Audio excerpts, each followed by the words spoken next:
Hala, mustamos mga dumaday. Grabe, ganyan lang pala ang paghuli ng ahas. Tingnan niyo man si Kuya. Oh, grabe, pinapindot-pindot pa yung katawan ng ahas. Tapos, pumasok na yan sa galon. Grabe yan. At tingnan nyo na, dahan-dahan niyang pinapasok yung ahas na yan. Tingnan nyo naman, nakakatakot naman yung mga ahas na yan. Okay lang talaga kung ibang ahas yung pinapapasok mo sa ano yan.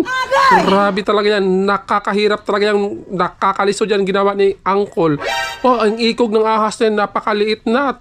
Yun, no, tinakluban na niya. Grabe yan. At binigay niya sa akin. Ayokong tanggapin yan. My God. So ngayon mga dungaday, labas tayo sa bahay. Siyempre para maghanap tayo ng ahas. Grabe yan. Kaya samahan niyo ako ngayon mga dungaday. Wah! Mga dungaday. At lumabas talaga ako dito sa aming bahay. Grabe naman yan. Para maghanap tayo ng bitin. Siyempre, grabe. Akala ko bitin na ito. Wah! Grabe na yan mga dungaday. Grabe. Ang hirap pala maghanap ng bitin. Kaloka talaga ng ahas pala yan sa Tagalog. Kasi iba yung bitin sa Tagalog, yung nabibitin kayo dyan. Shout out sa mga nabibitin dyan. Wah! So dito tayo sa ating lasang sa lagawas ng bahay namin. Kasi sa lagawas ng bahay namin mga lasang dito. Hala!